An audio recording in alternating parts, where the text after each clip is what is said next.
आज हम बात करेंगे महान छायावादी कवि, कथाकार, नाटककार, उपन्यासकार जयशंकर प्रसाद के बारे में। जयशंकर प्रसाद के साहित्य पर बातचीत की जाए उसके पहले यह आवश्यक है कि उनके जन्म से संबंधित कुछ बातें कर ली जाएं, उनके परिवार से संबंधित कुछ बातें कर ली जाएं। मसलन आप में से बहुत सारे लोगों को पता होगा कि उनका जन्म 1889 ईस्वी में हुआ था और उनकी मृत्यु 1937 ईस्वी में हुई। बहुत छोटा सा जीवन मिला जयशंकर प्रसाद को, लेकिन इस छोटे से जीवन में जयशंकर प्रसाद ने वह महान साहित्य रचा जिसके बिना हिंदी साहित्य की कोई तस्वीर पूरी ही नहीं हो सकती। आपको बताते चलें कि उनके समकालीन महान उपन्यासकार, कथाकार मुंशी प्रेमचंद को भी लगभग इतना ही जीवन मिला। दोनों आसपास ही पैदा हुए और आसपास के समय में ही गुजर गए। दोनों का संबंध बनारस से था। प्रेमचंद अपने जीवन में कई शहरों में गए, देश के अलग अलग हिस्सों में गए, लेकिन जयशंकर प्रसाद काशी में ही रहे। काशी उनमें रमी हुई थी।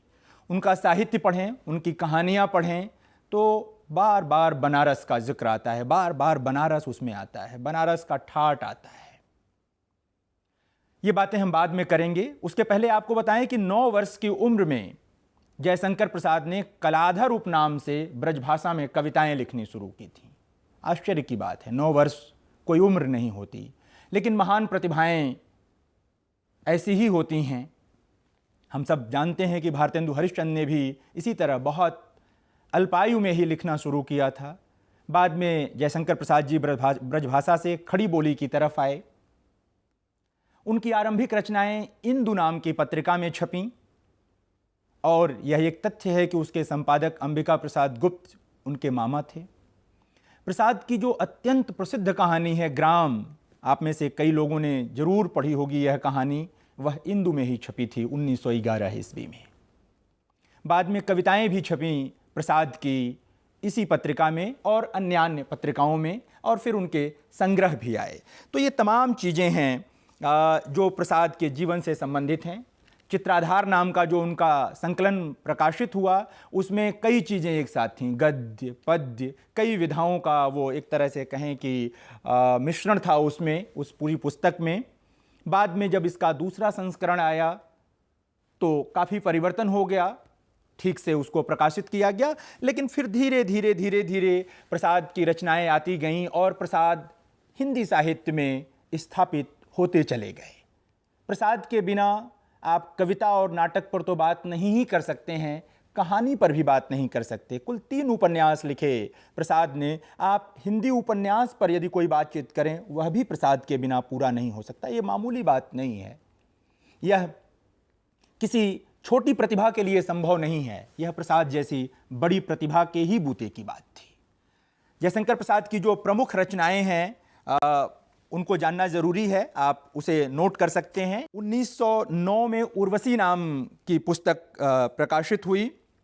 वन मिलन नाम की पुस्तक भी 1909 में ही प्रकाशित हुई। प्रेम राज्य नाम की पुस्तक 1909 में प्रकाशित हुई। अयोध्या का उद्धार 1910 में प्रकाशित हुई। शोकोच्छ्वास 1910 में प्रकाशित हुई। बभ्रुवाहन 1911 में। कानन कुसुम 1913 में। यहाँ से प्रसाद के लेखन में परिवर्तन होता है। क्रमशः उनका लेखन वयस्क होता चला जाता है, गंभीर होता चला जाता है। एक बड़े कवि से हम जो उम्मीद रखते हैं उनकी कविताओं में वो चमक दिखाई देने लगती है। क्रमशः इसके बाद प्रेम पथिक, करुणालय, महाराणा का महत्व, कानन कुसुम, प्रेम पथिक, ये तमाम रचनाएं हैं। और सबसे जो चरम 2 रचनाएं हैं जिनके बिना लहर 1933 में प्रकाशित और कामायनी जो कि प्रसाद के यश का बहुत बड़ा आधार है, वो 1935 में प्रकाशित हुआ। तो ये प्रसाद की रचनाएं हैं जिन्हें अवश्य याद रखना चाहिए, कालक्रम में याद रखना चाहिए। इससे एक सुविधा यह भी होती है कि आप यदि प्रसाद की किसी किताब से कोई कविता निकालते हैं तो आप यह समझ पाते हैं कि यह किस वय में लिखी गई, किस उम्र में लिखी गई कविता है, ताकि आप अन्याय नहीं करेंगे उस रचना के साथ, या उसके आधार पर प्रसाद के बारे में आप कोई ऐसी राय नहीं बनाएंगे जो असाहित्यिक होगी या शायद एक साहित्यकार के रूप में उनके साथ न्याय नहीं करेगी। तो ये तमाम चीज़ें हैं जो बहुत महत्वपूर्ण हैं। प्रसाद की कविता पर सबसे पहले बात करें। हम सबकी स्मृति में सबसे पहले प्रसाद की कविताएं हैं। जो लोग साहित्य के विद्यार्थी विधिवत नहीं हैं, यानी कि जिन्होंने बीए स्तर पर आकर के साहित्य नहीं लिया है, वे भी हाई स्कूल और इंटरमीडिएट की कक्षाओं में भी प्रसाद की कविताओं से परिचित होते रहे हैं। अरुण यह मधुमय देश हमारा, जहां पहुंच अनजान क्षितिज को मिलता एक सहारा, या वीती विभावरी जागरी जैसी जो कविताएं हैं प्रसाद की, जो गीत हैं प्रसाद के, वो साहित्य में थोड़ी भी रुचि लेने वाले आदमी को अपनी ओर आकर्षित करते रहते हैं। तो शुक्ल जी, जो आचार्य रामचंद्र शुक्ल हैं, महान आलोचक, वे छायावाद के प्रशंसक नहीं थे। उन्हें छायावाद से कुछ शिकायतें थीं, लेकिन उन्होंने भी जयशंकर प्रसाद की कुछ विशेषताएं बताई हैं। इसे आप नोट करें। प्रसाद जी में ऐसी मधुमयी प्रतिभा और ऐसी जागरूक भावुकता अवश्य थी कि उन्होंने इस पद्धति, छायावादी काव्य पद्धति का अपने ढंग पर बहुत ही मनोरम विकास किया। संस्कृत की कोमल कांत पदावली का जैसा सुंदर चयन वंग भाषा के काव्यों में हुआ है, वैसा अन्य देश भाषाओं के साहित्य में नहीं दिखाई पड़ता। उनके परिशीलन से पद लालित्य की जो गूंज प्रसाद जी के मन में समाई, वह बराबर बनी रही है। बड़ी विशेषता है। आप प्रसाद के कवि कर्म से जैसे जैसे गुजरेंगे, शुक्ल जी की यह बात आपको सही लगती हुई जान पड़ेगी। यह भी बताते चलें आपको कि छायावाद के कटु आलोचक रामचंद्र शुक्ल ने आंसू की बड़ी तारीफ की थी और उसे छायावाद की एक विशिष्ट रचना के रूप में इंगित किया था, बताया था, रेखांकित किया था। मैंने अभी आपसे कहा कि क्रमशः उनका विकास हुआ। झरना नाम का जो संग्रह है, पहली बार प्रसाद की जो कविताएं हैं उसमें छायावादी जो काव्य सौंदर्य है, छायावाद की जो कविता है, उसकी जो विशेषताएं हैं, वो पहली बार झरना की कविताओं में दिखाई देती हैं। और बताएं कि ये जो विशेषताएं मैं बता रहा हूं आपको, प्रसाद के बाद की कविताओं में भी ये सारी विशेषताएं इसी प्रकार हैं। ये विशेषताएं हैं, प्रकृति का ऐश्वर्य झरना की कविताओं में है। मानवीय जो प्रणय है, जो प्रेम की अनुभूति है, वह भी प्रसाद की जो झरना में कविताएं हैं उनमें दिखाई देती है। करुणा और दार्शनिक अनुभूति, यह भी यहाँ है। और बताएं कि दार्शनिक अनुभूति प्रसाद में आद्योपांत है, आरंभ से लेकर अंत तक है। और कामायनी तो एक महान कृति है। दर्शन के बिना वह कृति संभव ही नहीं थी। सूक्ष्म मानसिक स्थितियों और संवेदन का जो चित्रण किया है कविता में प्रसाद ने, वह भी अद्भुत है। आप इसी झरना की कविताओं में इसे देख पाएंगे। बाद में जब नाटकों की ओर आप बढ़ेंगे या कहानियों की ओर बढ़ेंगे, अभी जब हम नाटकों और कहानियों का जिक्र करेंगे, उस पर बात करेंगे, तो आपको बताएंगे कि वहां पर भी यह विशेषता, जो सूक्ष्म मानसिक स्थितियों वाली जो ये विशेषता है, वो वहां भी दिखाई देती है। और जो नाटक लिखे जयशंकर प्रसाद ने, उसमें जो गीत आए, अधिकांशतः वह राष्ट्र प्रेम और ओज के गीत हैं। अभी मैंने जिस गीत को उद्धृत किया था, जिस गीत को अभी आपके सामने रखा था मैंने, अरुण यह मधुमय देश हमारा, जहां पहुंच अनजान क्षितिज को मिलता एक सहारा, एक ऐसा गीत है जो वरवश अपनी ओर हमें आकृष्ट करता है। लेकिन आपको जानकर अच्छा लगेगा कि यह चंद्रगुप्त नामक नाटक में है। अलग से यह गीत रचना नहीं लिखी गई थी। नाटक के भीतर इसकी उपयोगिता है। और नाटक में जो सेल्यूकस नामक यूनान से आया हुआ सेनापति है, उसकी बेटी है कार्नेलिया, वह इस गीत को गाती है। यानी कि एक बाहर की लड़की भारत के प्रेम में इस कदर डूब जाती है, भारतीयता के रंग में इस तरह रंग जाती है कि वह फिर इस गीत को गाती है। तो ये प्रसाद का जो एक आग्रह था, राष्ट्रवाद के प्रति जो आग्रह था, उसका दर्शन इसमें दिखाई देता है। अति नहीं है। कार्नेलिया पूरे नाटक में फिर इस गीत को प्रसाद ने अपने ढंग से व्याख्यायित करने की कोशिश की है, या यूं कहें कि इसको सिद्ध करने की कोशिश की है कि यह गीत क्यों आया है। और एक महान नाटक है चंद्रगुप्त, आप सब जानते हैं। यदि आप उसे पढ़ेंगे तो आपको ये गीत भी उससे निकले। इसी प्रकार उनका जो प्रसिद्ध गीत है बीती विभावरी जाग रही, यह भी अद्भुत गीत है और अक्सर इसे भी हम इसी रूप में प्रस्तुत करते हैं कि इसमें भी जागरण का स्वर है, ओज का स्वर है।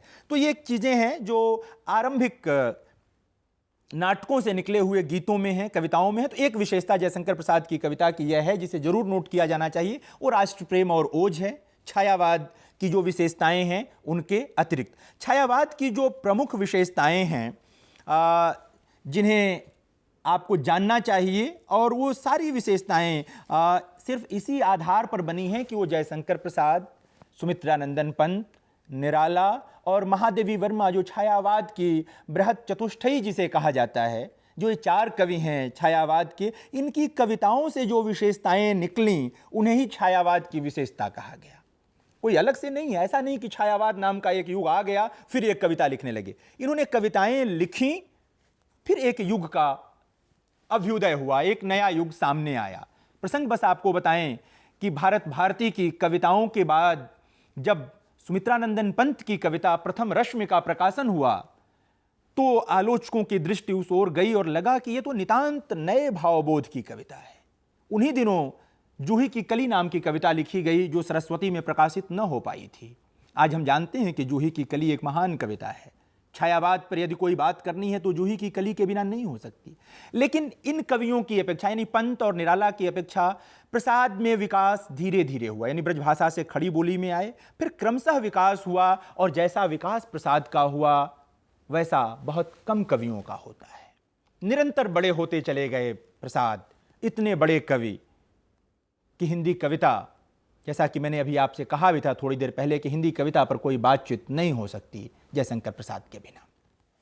तो ये जो कुछ प्रमुख विशेषताएं हैं जयशंकर प्रसाद की कविता में, जिसमें से एक तो मैंने आपको बताया कि राष्ट्र प्रेम है, प्रकृति प्रेम है, रहस्यमयता एक महत्वपूर्ण विशेषता है छायावाद की।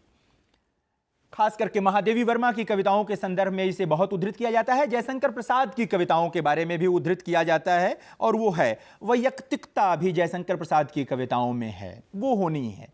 हुआ ये कि जब आप देखेंगे कि द्विवेदी युग के बाद जो पूरा समाज जिस तरह बदल रहा था, राजनीति जिस तरह बदल रही थी, उसमें यह जो वैयक्तिकता की बात थी वह भी सामने आ रही थी, और वो छायावाद के सभी प्रमुख कवियों के वहाँ आई है। जयशंकर प्रसाद के वहाँ भी आई है। मैं बल खाता था मोहित बेसुध बलिहारी, अंतर के तार खिंचे थे तीखी थी तान हमारी, ये पंक्तियाँ हैं प्रसाद की। तो इसमें वैयक्तिकता, वेदना भाव है। वेदना भाव पर आपको बताऊं कि जयशंकर प्रसाद की कहानियों में भी ये चीज़ है, वेदना बहुत है। आत्मदाह, एक तरह से कहें कि आत्म विसर्जन की प्रक्रिया है, अपना सब कुछ लुटा दो का भाव प्रसाद की कविताओं में भी है, नाटकों में भी है, कहानियों में भी है। एक औदात्य है, मानव मन का एक औदात्य है। आप अपना विसर्जन तभी करते हैं जब आपके भीतर बहुत औदात्य होता है, बहुत बड़प्पन होता है। आप ऐसे ही नहीं अपने को मिटाने चल देते हैं, यह बड़प्पन धीरे धीरे आता है, यह मनुष्यता धीरे धीरे आती है। प्रसाद की कविताओं में ये है, प्रसाद के नाटकों में ये है, प्रसाद की कहानियों में ये विशेषता दिखाई देती है। अभी हम कहानियों पर जब बात करेंगे तो विस्तार से बात करेंगे।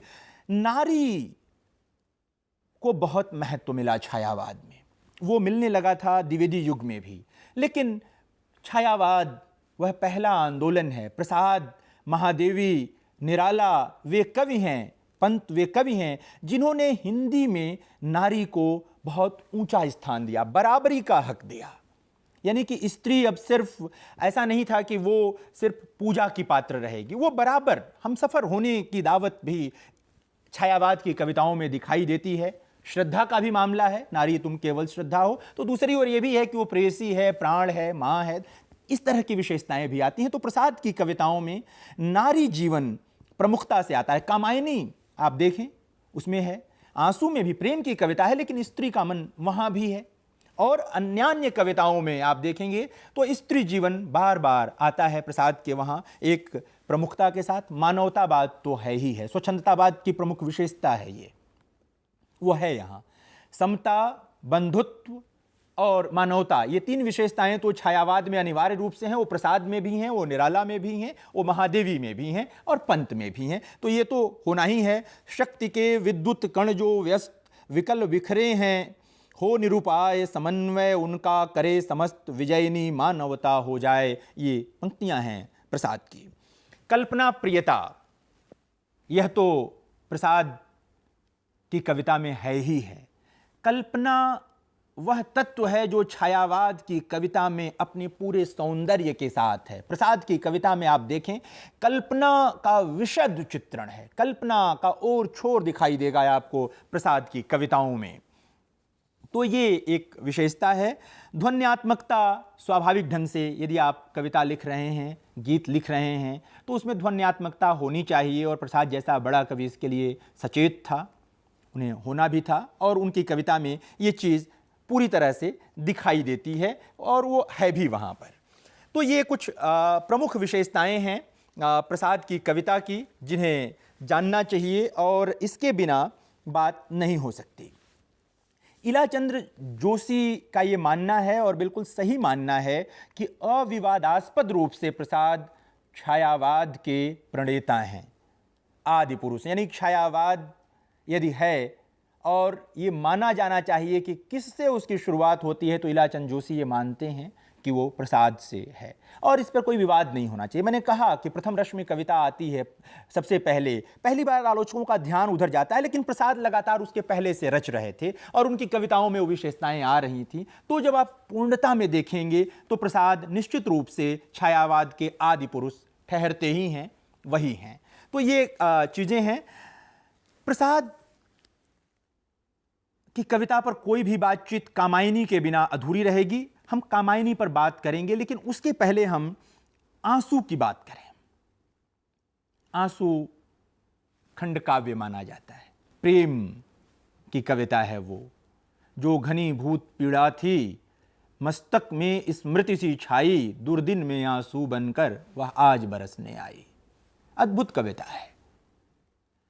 पूरा मन, एक विकल मन है प्रेमी का, मनुष्यता से ओतप्रोत जो मन है एक प्रेमी का, वो प्रसाद के इस खंड काव्य में है। जो भी पढ़ता है भावुक हुए बिना नहीं रह पाता। प्रसाद की कविता के कई गुण जो मैंने अभी आपको पीछे बताए, वो आंसू में देखे जा सकते हैं।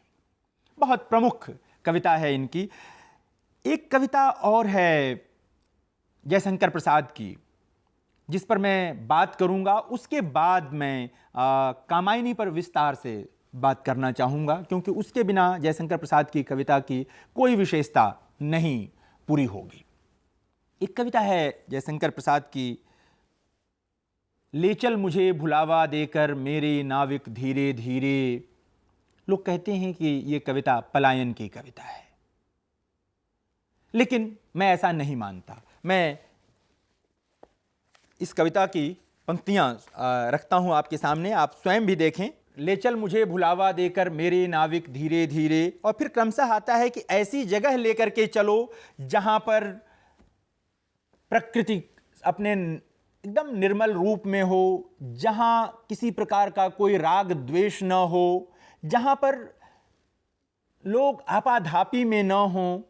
मतलब एक ऐसे संसार में ले जाने की बात करते हैं अपने नाविक से जयशंकर प्रसाद। तो लोग मानते हैं कि यह जो दुनिया है, जो दुनिया की आपाधापी है, प्रसाद इससे घबराए हुए हैं, और इस नाते प्रसाद यहाँ से निकल लेना चाहते हैं, बच जाना चाहते हैं। लेकिन मित्रों, ध्यान से देखो तो दिखाई देगा कि इस कविता में पलायन नहीं है, बल्कि इस कविता में जीवन का वह सौंदर्य है। यानी एक ऐसी दुनिया की तलाश है, यानी कि जो दुनिया हम जिसमें जी रहे हैं, उस दुनिया के समानांतर एक और दुनिया का विकल्प है, कि एक ऐसी दुनिया बनाएं जहां पर कोई मनुष्य किसी दूसरे मनुष्य को पछाड़ने में न लगा हो, एक मनुष्य किसी को जाति और धर्म के नाम पर न हतोत्साह कर रहा हो, न मार रहा हो।